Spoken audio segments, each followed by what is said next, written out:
সারা দেশে ভাইরাস আক্রান্ত হয়ে হাঁস মুরগি সব মারা যাচ্ছে। আসসালামু আলাইকুম এভরিওয়ান, ওয়েলকাম টু সময় ফার্ম। আপনাদের সাথে রয়েছি আমি জিলান। সারা দেশেই হাঁস মুরগির একটা ভাইরাস দেখা দিয়েছে, যে ভাইরাসে কিন্তু আসলে মুরগিগুলি হঠাৎ করে মারা যাচ্ছে, চিকিৎসা করার মতো কোনো সুযোগও কেউ পাচ্ছে না।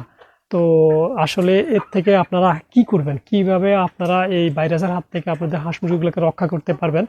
তো আমি আসলে জাস্ট আমার অভিজ্ঞতার আলোকে একটু শেয়ার করব যে আপনারা এই মুহূর্তে কি করা দরকার, কি করলে আপনারা এই মহামারীর হাত থেকে আপনাদের এই মুরগিগুলাকে সহজে রক্ষা করতে পারবেন। কারণ বহু খামারে নিঃস্ব হয়ে গেছে, আমার নিজের চোখে দেখা। আমার বাড়ি তো বহু মানুষের একদম খামার একদম শেষ, যারা শখের বসে লালন পালন করছে তারাও অনেকে নিঃস্ব হয়ে গেছে, তাদের সব মারা গেছে। তো মুরগির এরকম তথ্যফুল ভিডিও নিয়মিত পেতে আমার সময় ফার্ম ইউটিউব চ্যানেলটি সাবস্ক্রাইব করে এবং ফেসবুক পেজটি ফলো দিয়ে আমার সাথে যুক্ত থাকুন। তো এই সময় আপনারা আসলে কি করবেন দেখেন, আমরা অনেক শখ করে একটা মুরগির খামার করি। তো যদি আসলে সামান্য ভুলের কারণে এরকম মহামারী এসে আমাদের মুরগিগুলা মারা যায়, তখন কিন্তু আসলে এর থেকে যে কি বলবো, এত কষ্ট লাগে সেটা আসলে বলার মতো না।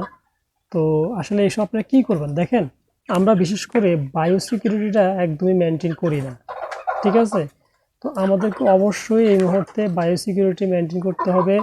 এবং আমরা অনেকে কী করি, খামারে আমরা যাকে তাকে প্রবেশ করতে দিই। এটা আপনি এই মুহূর্তে কোনোভাবেই করবেন না, খামারে কাউকে এই মুহূর্তে অ্যালাউ করবেন না। সে যেই আসুক, ক্রেতা আসুক বা যেই আসুক, কাউকে এই মুহূর্তে আপনারা খামারে অ্যালাউ করবেন না, ঠিক আছে? একদম আপনারা বায়োসিকিউরিটিটা খুবই স্ট্রংলি ম্যানেজ করেন, মেনটেন করেন, দেখবেন যে ইনশাল্লাহ আপনাদের মুরগিগুলো সুস্থ থাকবে, ঠিক আছে? বাইরের কোনো মানুষ, কোনো ভিজিটর আসে তাকে অ্যালাউ করবেন না, ঢুকতে দিবেন না। এবং আপনি নিজে ঢুকতে হলেও অনেক বায়োসিকিউরিটি মেনটেন করে ঢুকবেন। বাইরে যে জুতাগুলি পায়ে দিয়ে চলাফেরা করবেন, সেই জুতাগুলি নিয়ে আপনি কখনোই ভিতরে প্রবেশ করবেন না।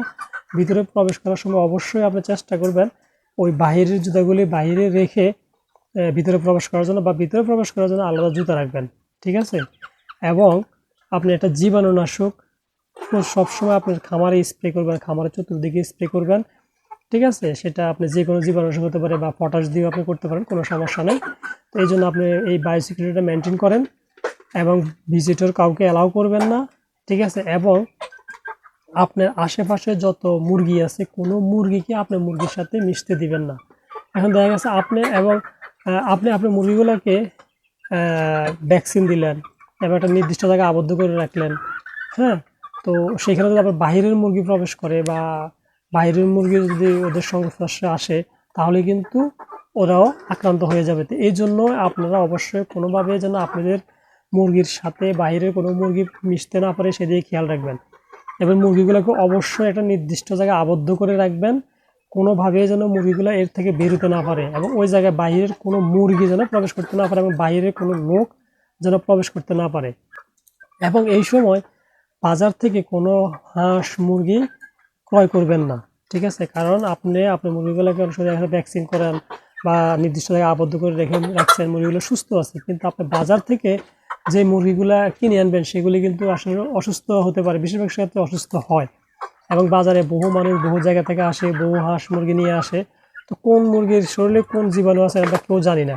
এই জন্য আপনি বাজার থেকে বর্তমানে হাঁস মুরগি কিনা থেকে বিরত থাকবেন, যেই পর্যন্ত না বৃষ্টি না হবে। বৃষ্টি হওয়ার পরে আশা করি এই মহামারীর হাত থেকে আমরা রক্ষা পেতে পারি, ঠিক আছে? কারণ বৃষ্টি হওয়ার পর আশা করি এই সমস্যাটা খুব দ্রুতই সেরে যাবে। তো এই জন্য আপনি অবশ্যই বাজার থেকে এই মুহূর্তে হাঁস মুরগি কেনা থেকে বিরত থাকবেন। পাশাপাশি বায়োসিকিউরিটিগুলি খুব ভালোভাবে মেনটেন করেন, খামারে কাউকেই প্রবেশ করতে দেবেন না, বারবার বলতেছি, ঠিক আছে? বায়োসিকিউরিটির দিকে ভালোভাবে নজর দিবেন, তাহলে দেখবেন যে ইনশাআল্লাহ আপনাদের মুরগিগুলো কিন্তু আশা করি সুস্থ থাকবে।